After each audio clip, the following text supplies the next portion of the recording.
welcome back to the SBP podcast, Mobile Filmmaking.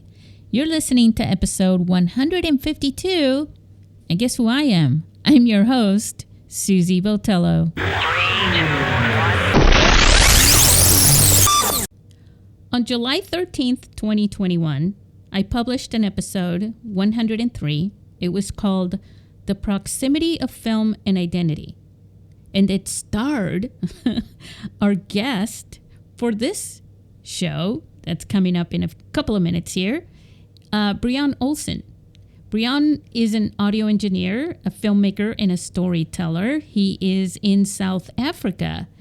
And when he was here the last time, he talked about a summit that an online summit, and it was a virtual summit, as a matter of fact.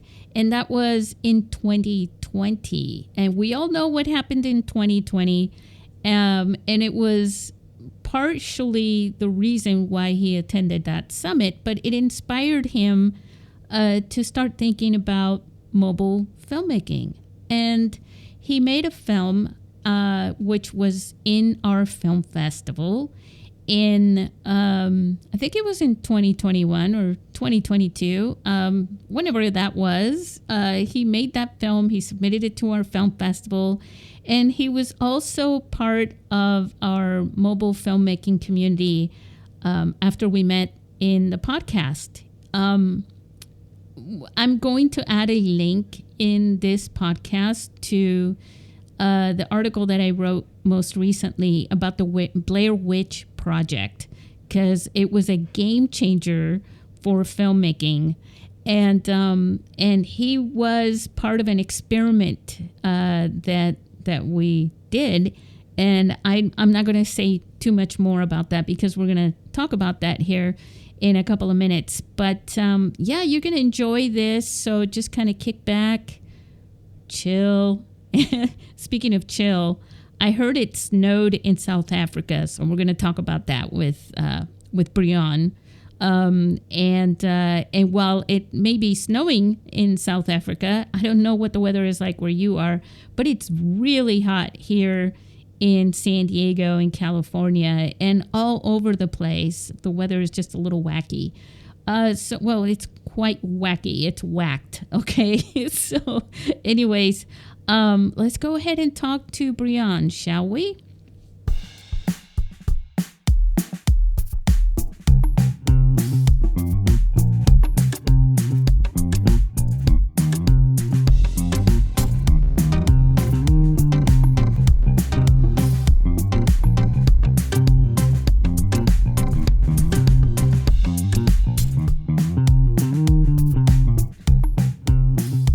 Hey Brionne, how are you? You're over there in South Africa where it's snowing like crazy, huh? Hi Susie, how you doing? Yeah, it's the southern hemisphere, so we obviously in winter, but it doesn't often snow in South Africa. While certain parts in South Africa do receive annual snow, but up in the close to Johannesburg, it kind of snows like every 10 years. So the other day we were traveling from the coast, went on a mini break with the family, mid-year break. And on our way back, it started snowing and we stopped the car and we took a couple of photos and some videos. And 5 minutes later, it was gone. There was no snow. It was like a quick flash snowstorm. And as soon as it stopped, it was gone. As soon as the sun comes out in South Africa, nothing stays. Yeah. So yeah. But it was a nice experience for the kids. My oldest son, he wasn't feeling too well, so he wasn't having it. He was like, we can just go home and open up the fridge. There's a lot of ice in there. Oh. So yeah. What they call the party pooper. Yeah, he wasn't feeling so good. So, Aww. But yeah, it was cool. Everyone loved it. It was something to do, and yeah, then we came back home to Johannesburg to the most coldest day that we've experienced in a long time. Unusual weather patterns happening in and around the world. So, hey, everyone, this is Brionne Olsen. He has been in our podcast before.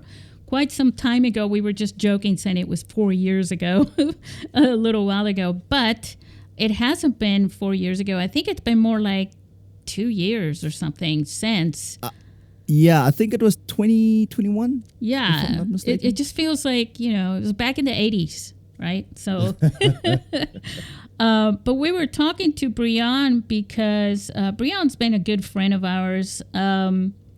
We met him basically because I reached out to him to be in the podcast because, he was shooting documentary style, YouTuber style videos, right, about traveling. And I thought that was really cool. And we met through this podcast, made a new friend. And then I don't know if you guys are aware or not, but I wrote an article about, I'll throw the link in there because I mentioned you. You mind, Brionne? Yeah, do All it. right. No, you can because that article, I did some extensive work with it. It took me a while to write it because I was referencing the Blair Witch Project. And what happened was that Brionne and a couple other people, we teamed up on Clubhouse, the audio app that is not as popular anymore, like a lot of things, right? And we did this little exercise where we pretended, sort of, that Brionne and Jason C. Marshall were, the two guys from the Blair Witch Project, and we were going to go out and experiment and see if the Blair Witch Project could be shot with a smartphone today as opposed to all the other cameras that they had. And it was a lot of fun, and we had a conclusion, and I guess you'll have to read the article to find out what happened. But Brionne was, I think he was Mike, was his name. You were the guy with the sound, and the reason why I bring that up is because you're an audio engineer. Sound engineer. Yep. Sound engineer, yes. Which is incredibly awesome. And one of the reasons why Brionne is back in our podcast is because, I always find a great excuse to bring people back, right? But Brionne made this film. I'm going to call it a film because it was beautiful. It was last year, right? Which one you The referring Elements to? of Movement? It was actually this year. Oh, it was this year. See, time is just... Yeah, it's very fresh. Very fresh. I think I made it in May of 2023. Wow. Well, it's a beautiful... We're gonna put in the notes the link to that, and also the link to the making of the BTS video as well. Yeah. The sound on that video was excellent as well. Thank you. Yes, of course it was, because you did it. Why don't you share with our listeners, a little bit about how you came about to even shoot that video, what inspired you or motivated you or whatever, how you got to make that video, and also a little bit about the making of that video.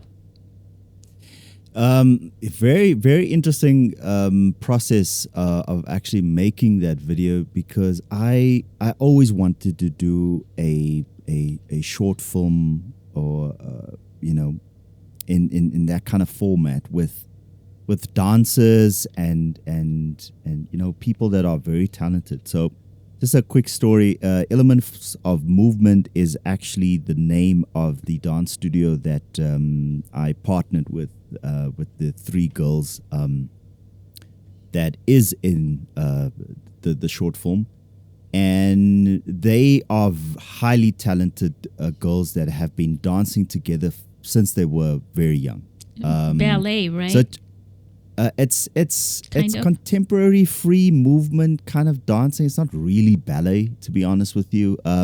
If you watch that music video, and this is where I actually got the idea from. It was a song that came in a couple of years ago, "Take Me to Church." It had a Russian, and I'm going to butcher it now because I know that it's not a ballet dancer. Right. He's a Russian dancer. And I always found you expressing yourself through dance such a powerful tool and message. So I definitely this time didn't want to use any dialogue. I just wanted to do like a one take style film. So so that was always in the pipeline. I always wanted to do that. So this opportunity came to make this film, and I fell back on my notes and I was like, okay, cool. I have this opportunity to create this short film now, and I had about 3 weeks to make it. Wow. And I reached out to a couple of people. Obviously, I didn't expect like the first group of people to respond to me because, sometimes people don't understand the vision.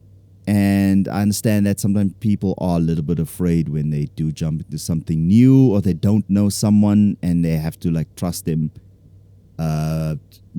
to create something. And I reached out to the Elements of Movement, the guys from the dance studio, and they were super keen. They were ready. They worked out a whole entire dance routine because I gave them the brief. I was like, I want something that is expressive, something that showcases power, female empowerment and movement. It's like a warrior style dance, because I don't dance. I've got 2 left feet. Right. I wouldn't be able to choreograph that. I feel for you. I have a lot of empathy for you because I'm horrible at dancing. It's terrible. It's terrible. My wife thinks I dance, but I think that's just because she loves I've me. seen you dance in some of your videos. Trust me, you can dance. If you saw me dance, which you won't. My dancing is corny. Well, it's not even serious. I don't even take it serious. At least you can move, put it that way. Yeah. So yeah. And then within 3 days they choreographed the dance. We recorded the dance. And I used my iPhone 11. I had a monopod and a gimbal, and I used my anamorphic lens, and that was about it. I had a couple of lights, I think, but I made use of the natural light that came into the dance studio. And let me ask you something, Brionne, because you mentioned the gimbal as well. Because you were shooting the movements, right, meant that you had to create movements with your camera at the same time to follow the movements and things like that. Obviously, you weren't dancing. No. But you had to make some grand movements, in order to follow these things properly and to anticipate.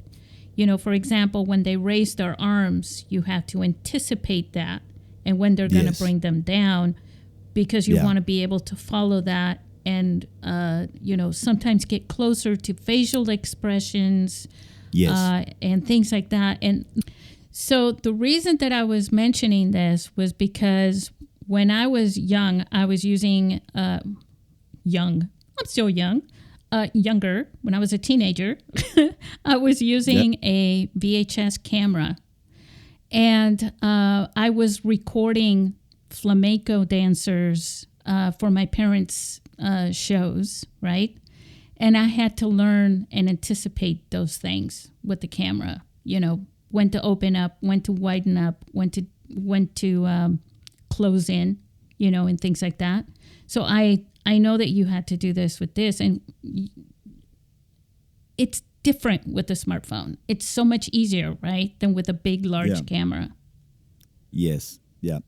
So with the choreographed dances, and you'll see this in the behind the scenes video, is that I went to go visit the girls during their rehearsals. And that's an opportunity for me to see what the dancers were looking like, what the movements were, so I could plan those kind of movements. So the day that we actually went to record, I knew exactly what I wanted to do. I knew exactly what I wanted to capture. So that was part of the project. Not only was I capturing their movements, the camera itself or the smartphone itself was part of the dance, part of the movement. So I didn't want to capture any static shots because it's boring. And it's just a testament to smartphone filmmaking, is that you can stick a smartphone in any little corner, or you can, stick it on a gimbal onto a monopod and capture those kind of movements. So that's why I enjoy smartphone filmmaking. There's really no, it's really not too hard. The only thing is you have to just be creative, and it allows you to be creative. So yeah, that was such a beautiful opportunity to record that, because I finally it was one of the films that I always wanted to do. The lighting in the video is also awesome, and because you're moving around from, like you said, from one area to the other, you also had to compensate for the lighting somehow with that, and the shadows. And that was natural light. Yeah, I know. I didn't have any lighting whatsoever. I think I did have like one light in the background, but I did that because I wanted to do the silhouette thing. Yeah. But I also wanted to capture the anamorphic lens flares. That's it's a favorite of mine. I love shooting with an anamorphic lens, simply because you don't get the anamorphic look in the native cameras of the iPhone, so or a Samsung or a Pixel. Yeah. So it's one lens that I appreciate above everything else. So I try and shoot anamorphic as much as I can. Even with my bigger cameras, I've got my Sony cameras and whatever other cameras I got. I have like anamorphic adapters, or the vintage lenses and all that too. Give those. Yeah. So because I love that, because I love film. And growing up watching all of my favorite films, Back to the Future, Indiana Jones, all of those were shot on anamorphic. So it's just beautiful. So cinematic. Yeah. What is cinematic? Cinematic is what you expect to see in one of those films that you just mentioned. Yes. Like it's a combination. You don't want that. It's not just flares. Yeah, it's not just the flares. 21 aspect ratio. It's the whole package. It's a sound. It's it's everything. But that cinematic look is that smooth film type look. Yes. Yeah. And I simply just love it, and I try and do that with smartphone filmmaking as much as I can. Mm-hmm.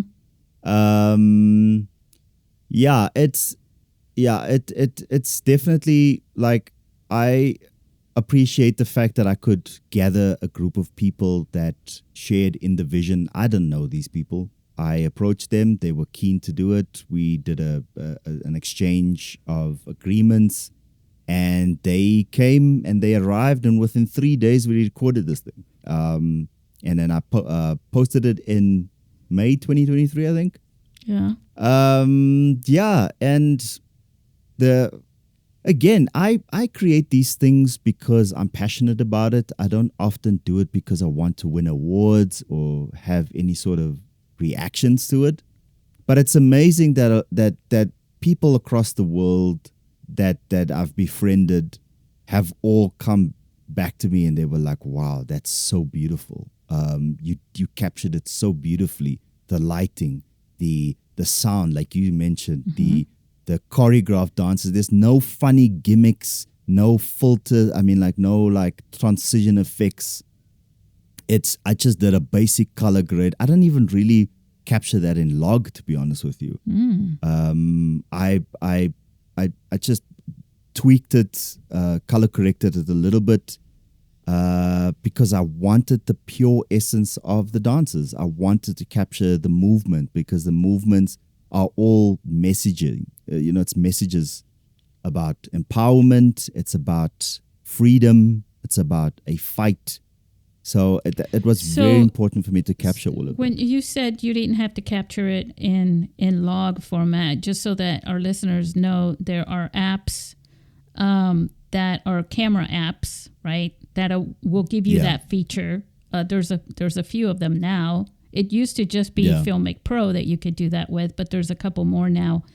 And not having to do that is actually good news for people who believe that unless you have that feature, unless you do that, you don't get that look, that you can't color grade something beautifully in the way that, when you guys watch this video, you'll understand how beautiful it looks and you'll be surprised.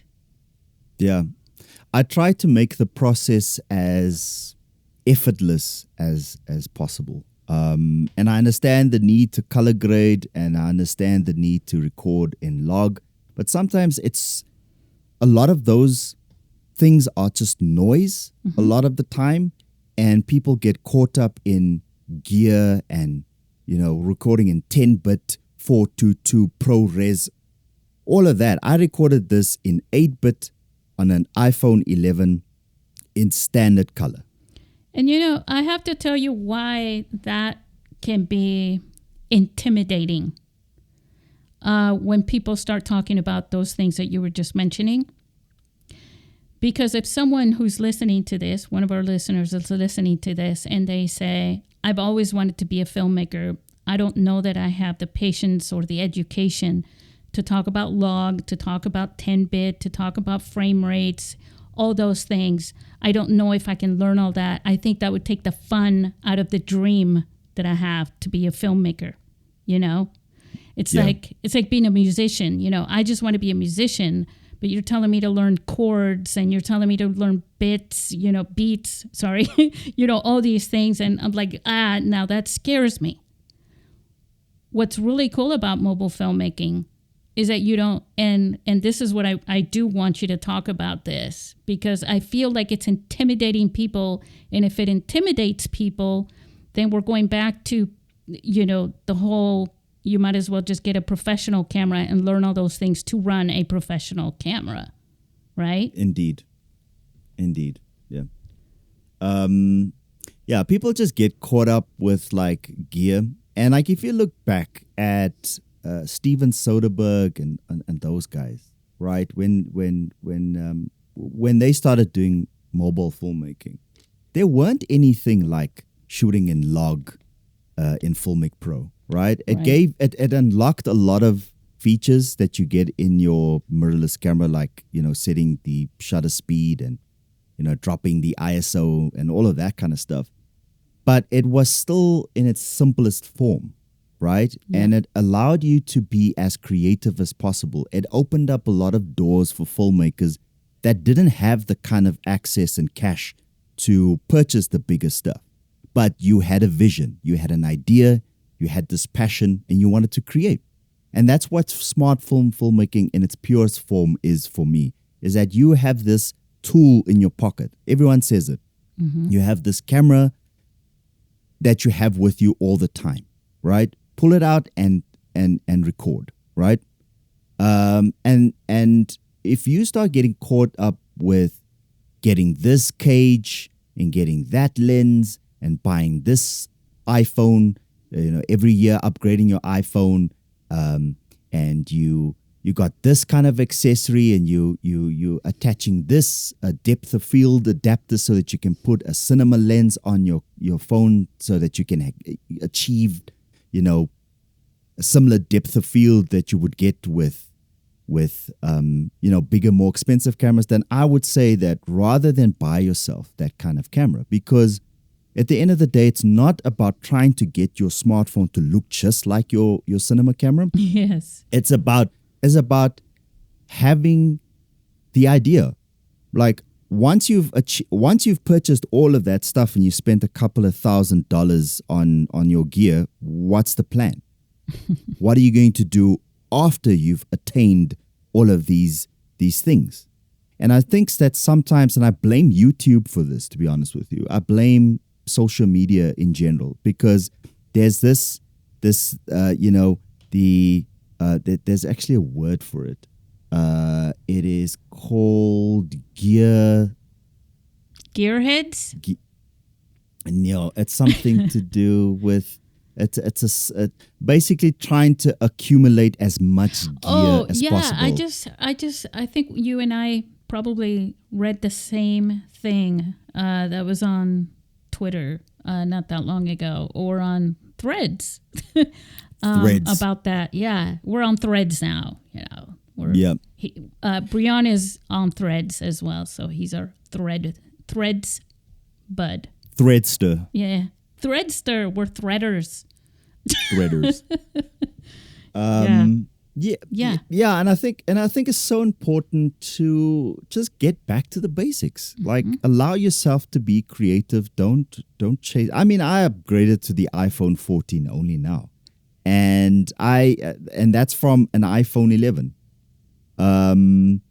And I did a side-by-side comparison video on my Instagram, asking people, can they tell the difference?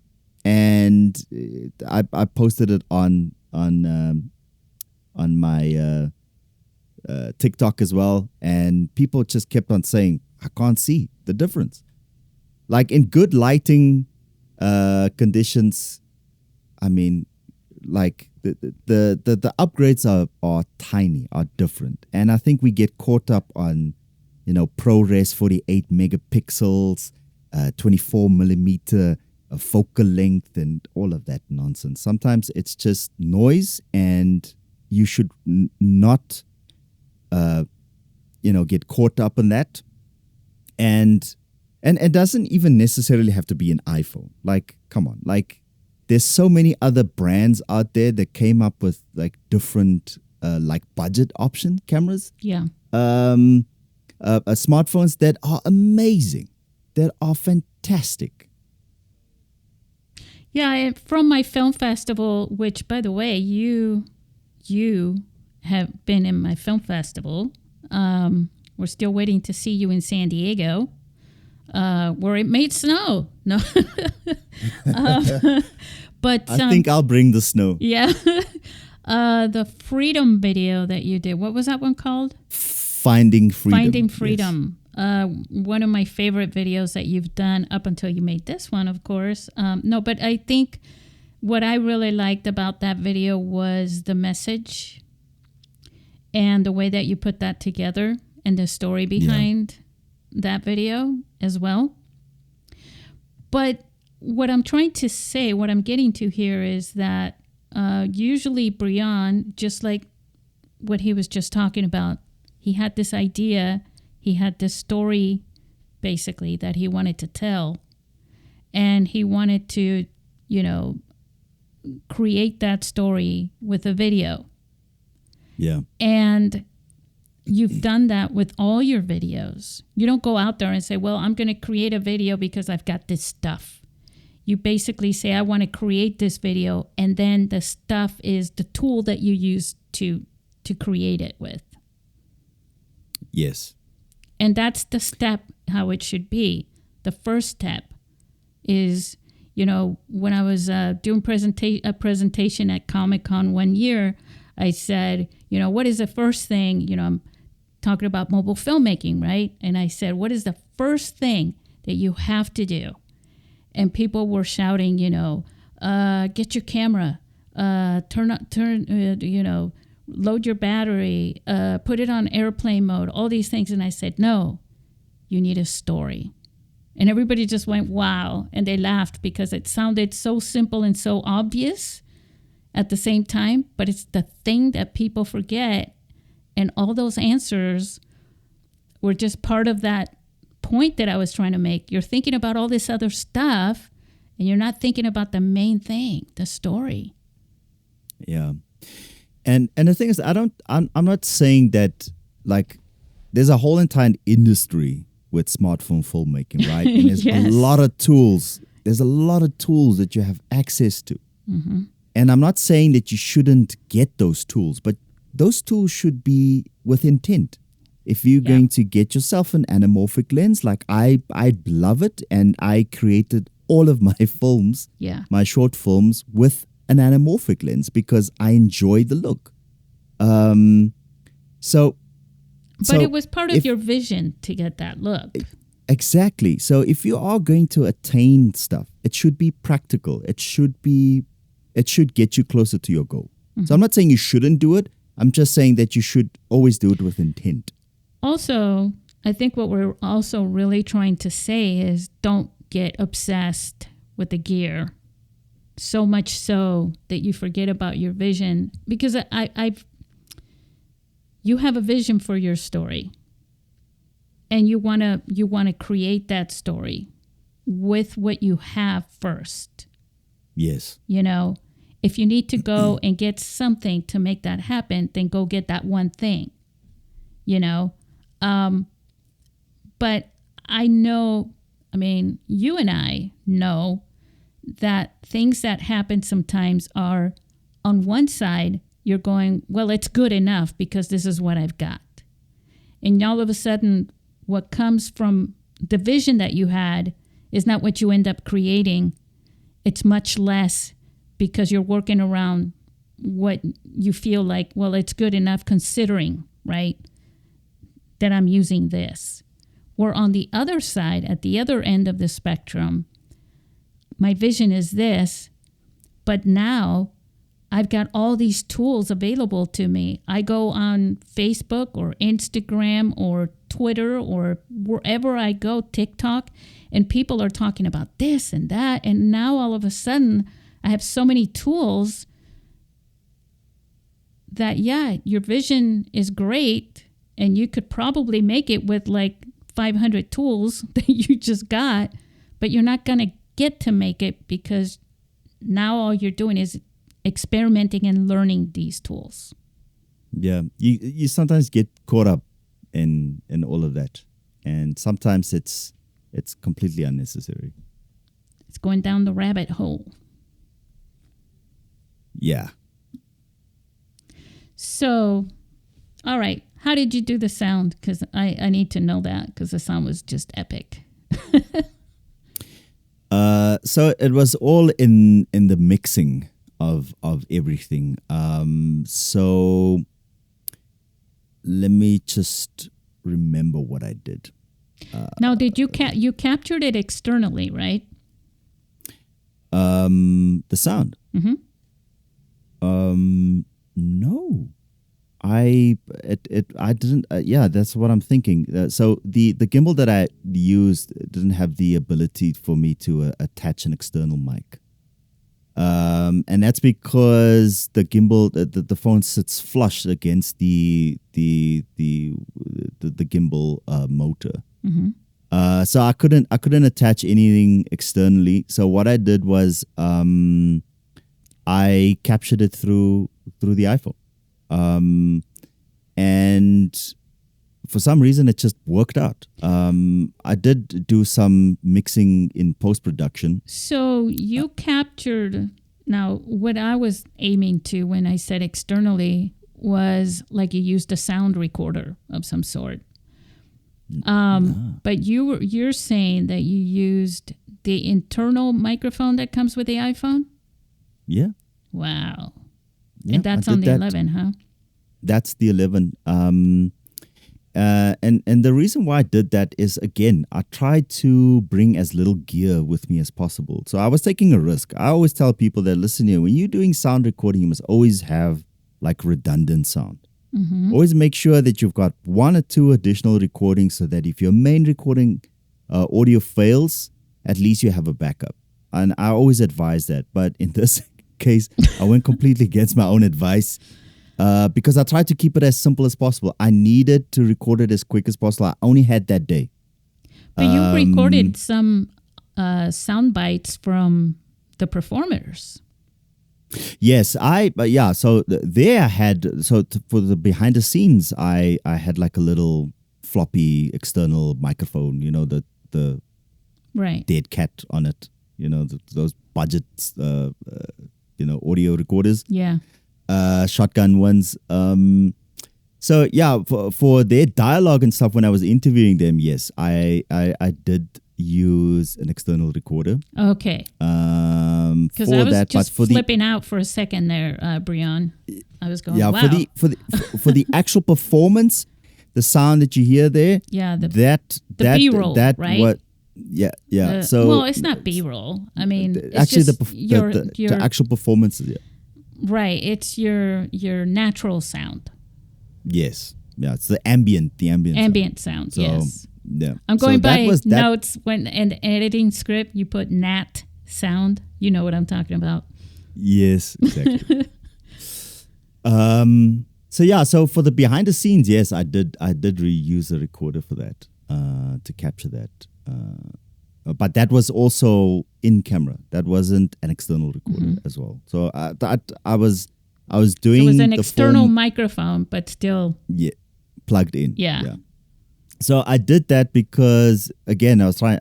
One man film crew. There was no one there to help me. I had to set up everything. So having to carry all of that stuff with you, I tried to keep it as simple as possible to achieve the goal. I used to do it a lot in video production. I used to be not the one man, but the one woman, right? Film crew where I would go out. But of course, it wasn't a smartphone, and it was pounds of gear that I, including a tripod and, either a Sony or a Canon camera on top. And I'm not talking about the DSLRs, but I know what you're talking about. You just have to, it's a mindset, because you're setting all these things up and you have to test them and make sure things are working while people are right there waiting for you to capture them. Yes. And you almost have to go into that zone. It takes, it's not easy. Yeah, I try to make it as less of a job to try and set up everything and just get going. I think the only thing that I really brought with me was a couple of lights. Yeah. And that was because I wanted to have like a silhouette look, and I could only achieve that with a very, very powerful light. And I had my behind the scenes cameras set up to record that, and I had the phone and the gimbal and the monopod. Wow.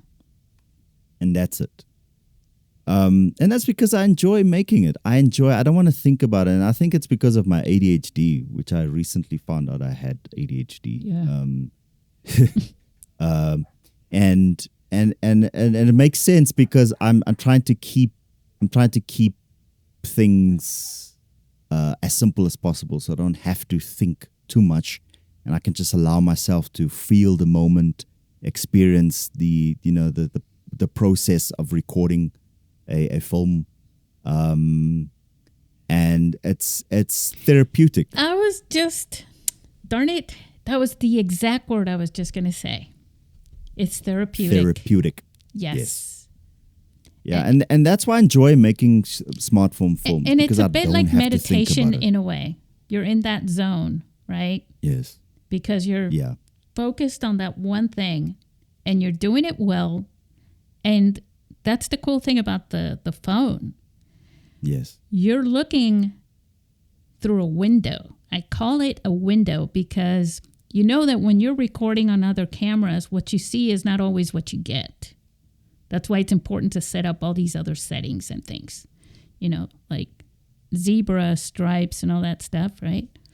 But with a phone camera, you're looking at the screen and you're looking at what's at the other end. It's like a window, and it's like, look how beautiful that looks. And you're all there with it. You are one with with it. Yes. Yeah, I like the the fact that a lot of the stuff is instant, so you can record it and review it immediately. Yeah. I just made sure that my exposure was set properly, and the white balance was set properly. But other than that, most of the settings were standard, and yeah. Focus. Lock focus. Did I? No, it wasn't. Focus wasn't locked. I usually No, I didn't do that. because, especially when there's movement. Yeah. Yeah, but that's also the fantastic thing about using an iPhone, because there isn't much of depth of field because of the tiny sensors. So the focus, there was never a time that it went out of focus. Yeah, and yeah, I think yeah, I didn't set focus at all. So I was just letting the phone do its thing. I had like a second phone, my little iPhone 6S, and I used that as a monitor. I love that one. Because obviously with the phone being up in the air on the monopod, Yeah. I obviously couldn't see, I couldn't frame, so I needed like a second device to monitor it. So I had the monopod under my arm while I was holding the iPhone 6S to obviously frame it correctly. And With the remote? Yes. Okay. Yeah, with the remote function. So I was able to then obviously see what they were doing from that angle and just move accordingly. So yeah, that was the other thing that I had out of my old iPhone 6S. I like the 6S though. Yeah. It's 6S sounds like success. Yes. Wow. Yeah. So yeah, it was a lot of fun, and I often encourage people to So how did you mix the sound? So share some tricks with us so that we could do the same. Not me, but I mean with our listeners, so that they could do the same thing. Yeah. Well. So I edit my stuff in DaVinci Resolve. I actually use the free one. I haven't paid for it because I feel that the free one is it's fine. It's loaded. It does so much. And what I love about it, it has a multi-track audio editor. Yeah. That has like a lot of like free plugins that you can use to do the mixing. So I just made sure that I isolated the sound. So if there was any noise in my audio, I just like used a noise canceller to clean that up.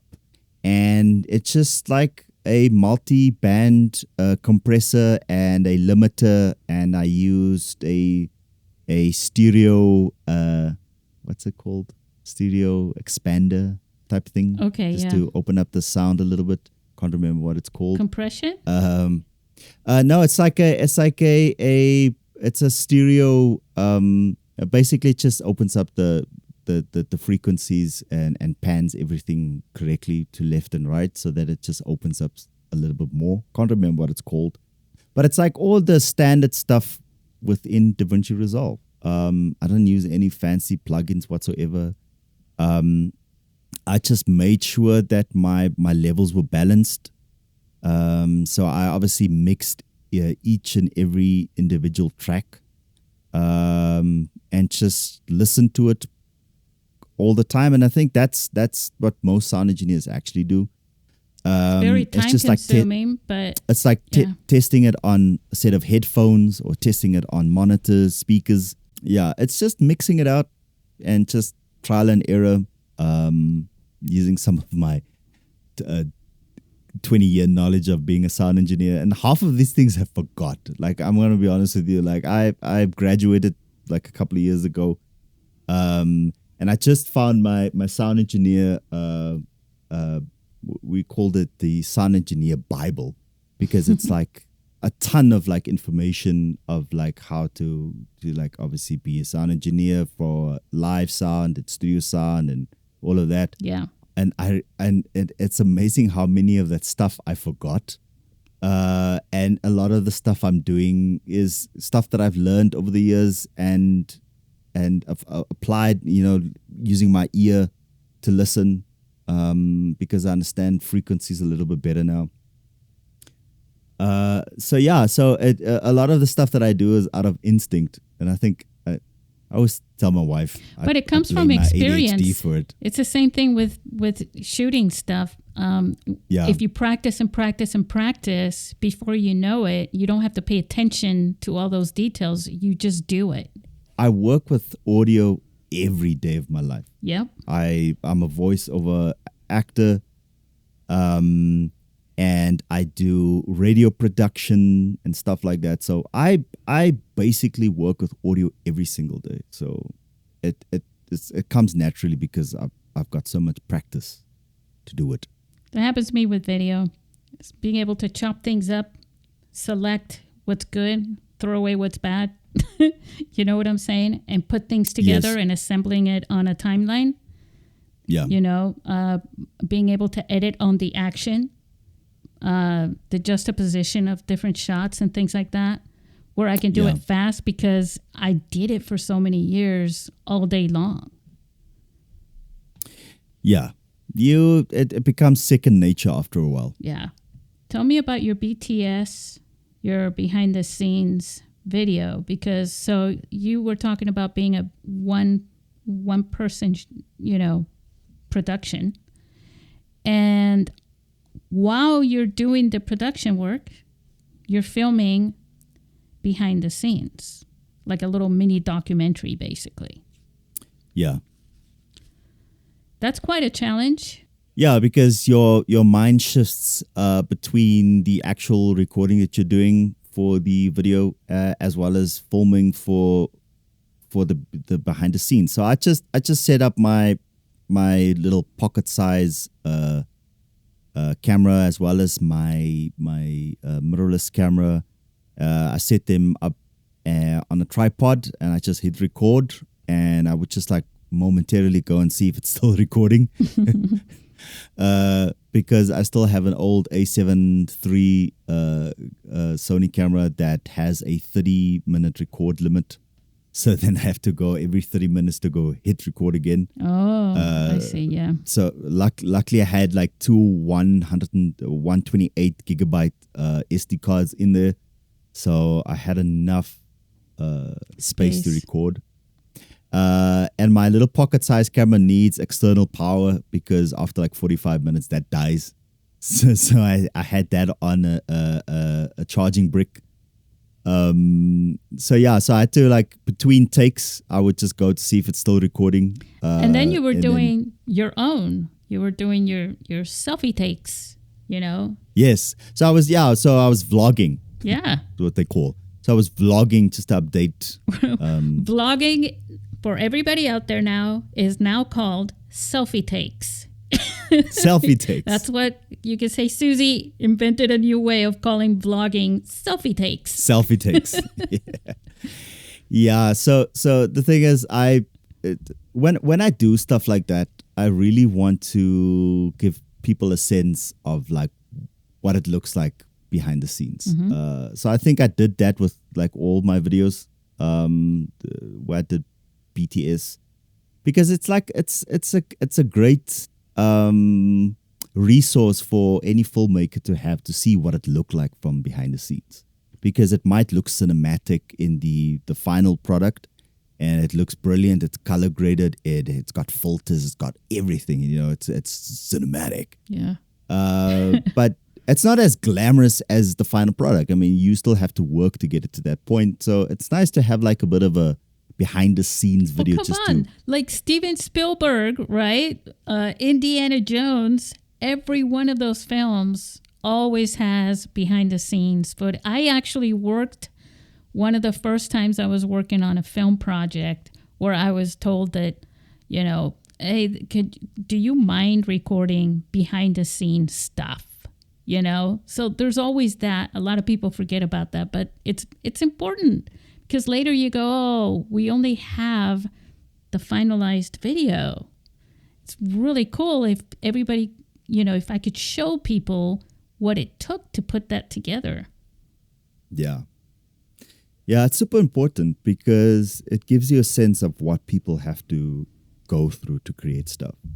And it's a lot of time, it's a lot of effort. And if you got the budget for it, it's a lot of man and woman power to get stuff done. And as much as smartphone filmmaking is often a solo project because of budget constraints, it does take a community of creators to make something happen. And it's always great if you can collaborate with like-minded creators. So yeah, the behind the scenes just gives you a sense of what it takes to make a film. Well, definitely. And a lot of filmmakers as well, they kind of, they're artists, right? So they look at it, their perspective when they're looking at their finished work is always like, it's not really finished. I could still do this and make it better. And sometimes you just need to see your own behind the scenes to realize, well, you know what? I really did work pretty hard on this, to pat your own self in the back sometimes. Yeah. Yeah. And that's what I appreciate with the ones that I have, because I often go and I look back and I'm like, wow, I didn't know anything about filmmaking before 2020, right? I didn't know what an ISO was. I didn't know what shutter speed was. I didn't know what an aperture was, right? And, by the grace of a shutdown, because of a virus, I had an opportunity to finally settle down and learn something new, and smartphone filmmaking was it, because it was accessible. I had the knowledge, I had the understanding in front of me for free. There was a lot of creators that were creating YouTube videos. I attended the Mobile Filmmaking Summit, which was a free thing because we all were locked down. Yeah. We're going to put the link to that episode, by the way, because you talked about all that stuff. That was when we had our podcast with you, where we met. Yeah. Yes. Yeah. And 2020, that's where I learned as much as I could. I absorbed as much information as possible. And look, 3 years later, I'm making films. And yeah, it's... So you're not doing the sound engineer stuff now? No, that's my day job. The day job is a audio engineer, sound engineer, voice actor. I create a lot of audio productions on a daily basis. So that's the day job. So I'm still very much in that. Still passionate about sound, because it's theater of the mind. Yeah, I remember. That's right. You said that in the last one. You've said that a few times to me. The theater of the mind. Theater of the mind. Yeah, it was. We in the courses that I took in media communications, audio was one of them, and that was the exact same term that they used as well. Yeah, and that's why a lot of in post production, sound engineers and what they call sometimes Foley engineers, they, you've seen it in behind the scenes where they record walking sound effects or slashing sound effects or the horror sound effects in post production. So cool. Yeah, and they mix that together. So a lot of the stuff is not captured in camera. Even some of the dialogues are redubbed. Yeah. After the movie is done, because piecing the story together, audio plays a massive role in creating a film, the holistic experience that you get. Yeah. Yeah. So yeah, I think that's why filmmaking or a smartphone filmmaking for me was so easy, because I already had that knowledge of understanding how to do recordings, because a lot of the stuff that I do for radio, like I said, theater of the mind, is basically movies for audio.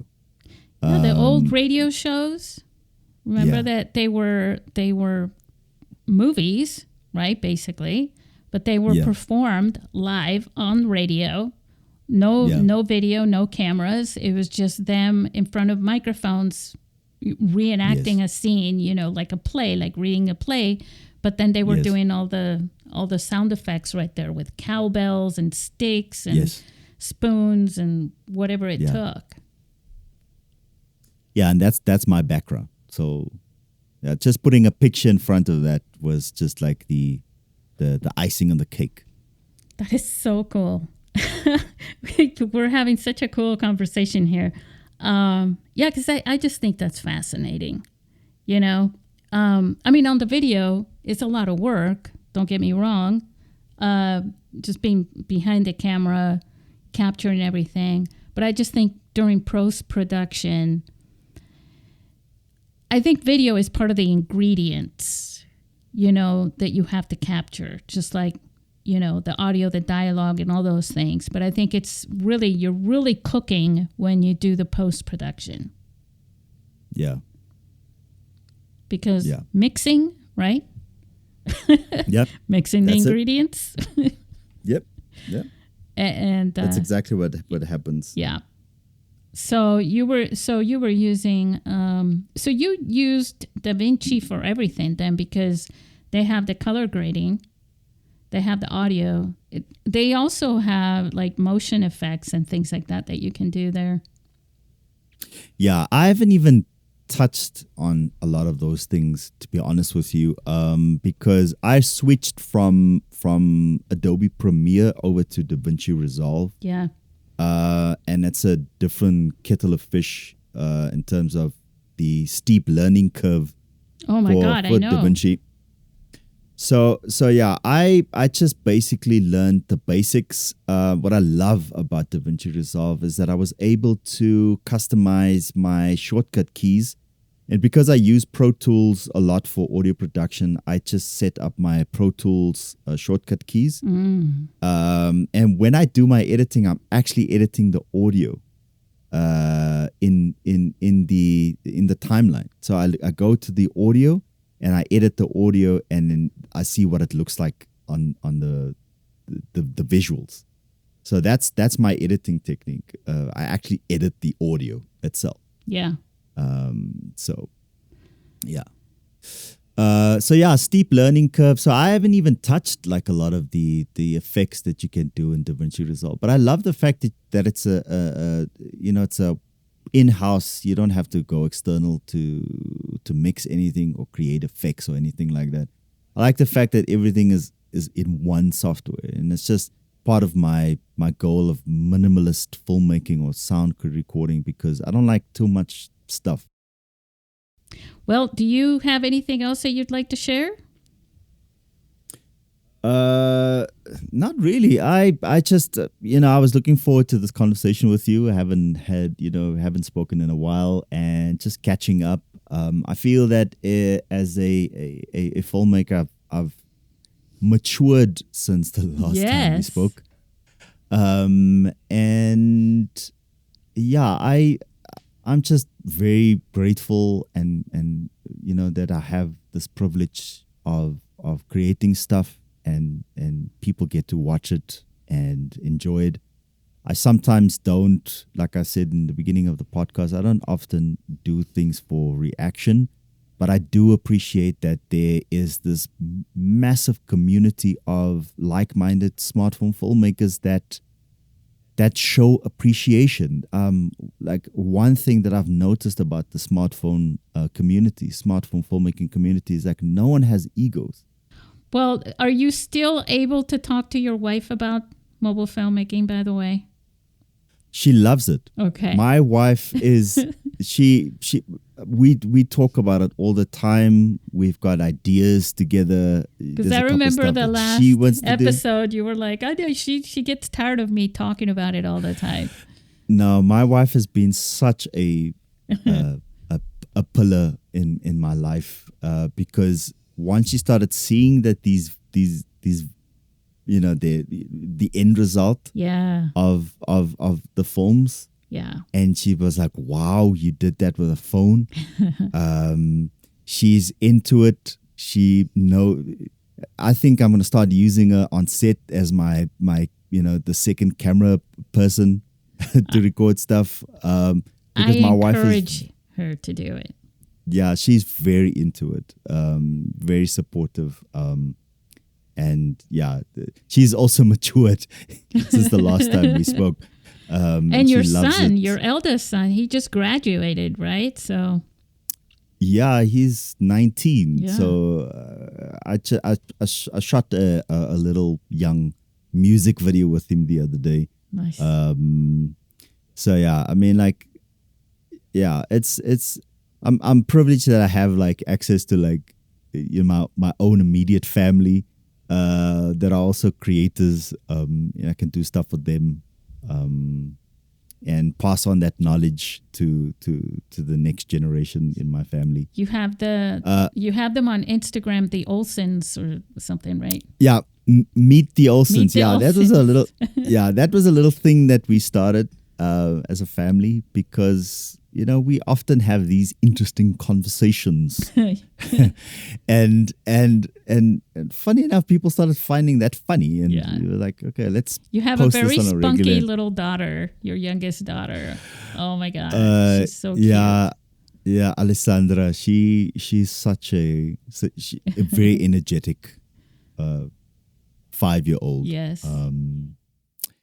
And it's fantastic, man. The thing is, like I said, I've got my day job and I'm grateful for that. And, smartphone filmmaking is a creative outlet for me. So I think in my initial conversation that I had with you before we, did the recording, when we were setting up, I told you that that I'm working on something. So it's been about 2 years in the making. It's going to be my first long form video. I think a lot of people they refer to it as a feature film, but I mean it's not really a feature film, but it's going to be like long form. I'm aiming about 15 to 20 minutes.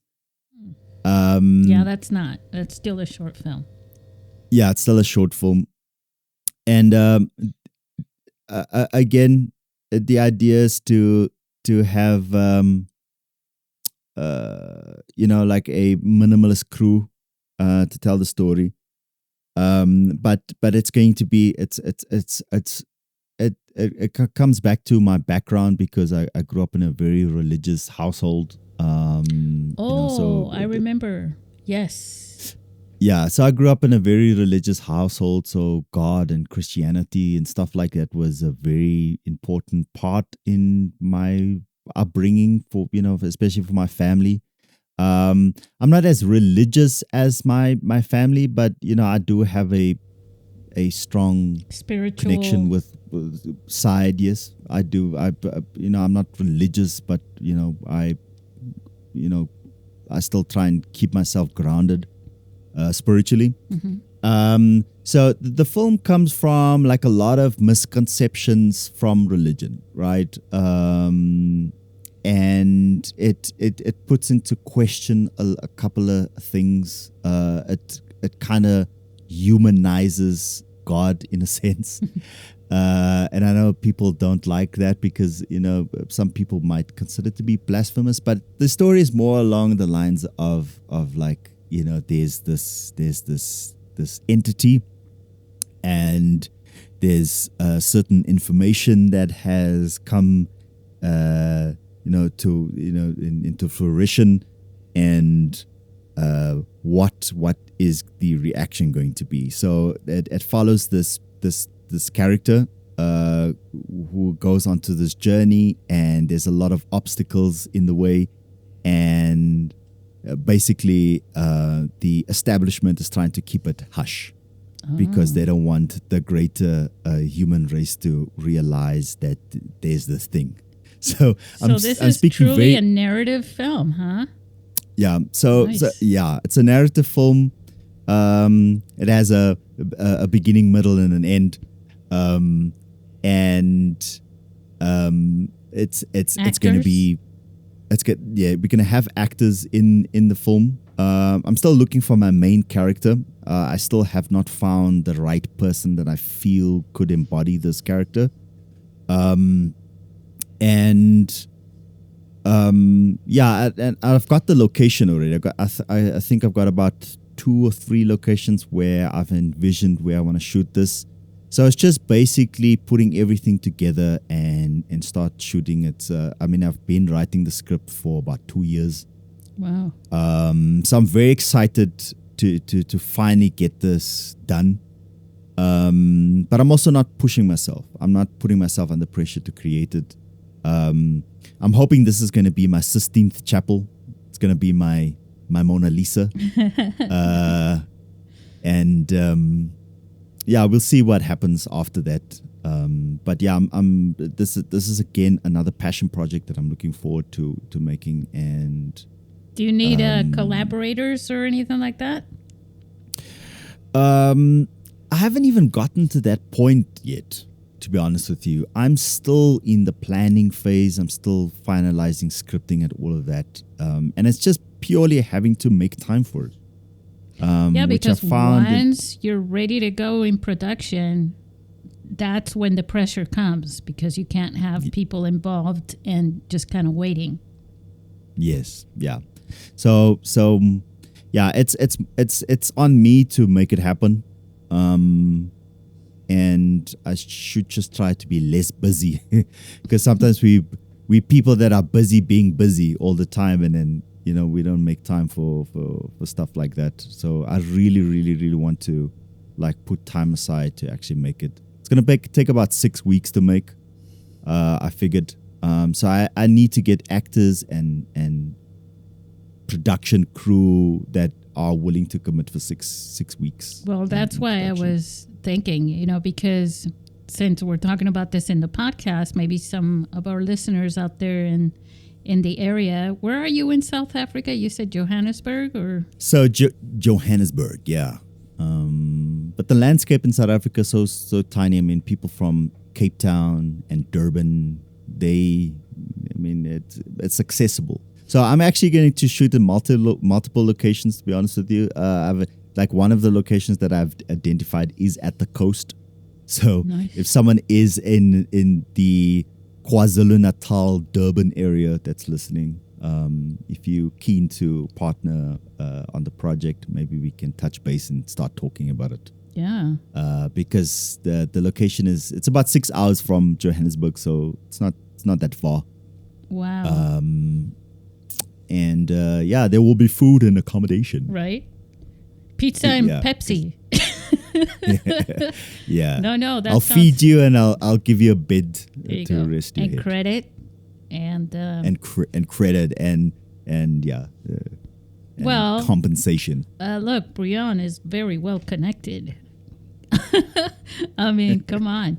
Well, that sounds fantastic. That sounds exciting. I'm excited. I follow you, and I'll stay on top of it, and we'll have you back on when you're knee deep into your production. No, I'm just kidding. Yeah. We'll wait for you to finish it. and the fact that I put it out there now, I have to do it now. Oh, you have to. Yeah, it's like everybody knows about it. Hey, Brionne is making his. The whole world is listening. His Mona Lisa, and he has to finish the painting. Like that Mona Lisa song. In the meantime, for people who don't want to read the notes, but you guys, the notes are right there. What are your follow? Because you have the several, hashtags and my handles. Yeah, it's at Brionne Olsen. So it's Brionne Olsen. It's BrionneOlsen.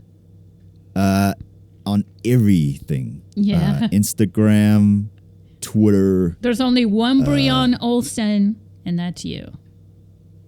The only Brionne Olsen that does smartphone filmmaking, and the very few that smartphone filmmakers from South Africa. Yes. All right. So Brionne Olsen with 2 N's on Instagram, on Twitter. Are you on Facebook too? Yeah, I don't like Facebook. Oh, that's right. You are. We're connected on Facebook. I'm so sorry. Yeah. I'm not really crazy about Facebook either. I don't pay attention to a lot of stuff on Facebook, to be honest with you. But yeah, I'm also on Facebook, Instagram, Twitter, TikTok, Threads. Yeah. All right, Brionne. Have a wonderful weekend. What a great way to You start too. it. Yeah, amazing, man. Thank you so much for inviting me on the podcast again. It was fantastic to have a conversation with you. And, hopefully the next time we have a chat, I've got a couple of more films in the bag. And maybe this conversation could happen in your neck of the woods eventually when I do get to San Diego at some point in time. Woohoo! I'm hopeful for that. That sounds exciting. And so does your new film. And seriously, I wish you the very best with that film. Thank you so much. All right, say goodbye to our listeners. Okay, everybody. Thank you so much for listening. And until next time.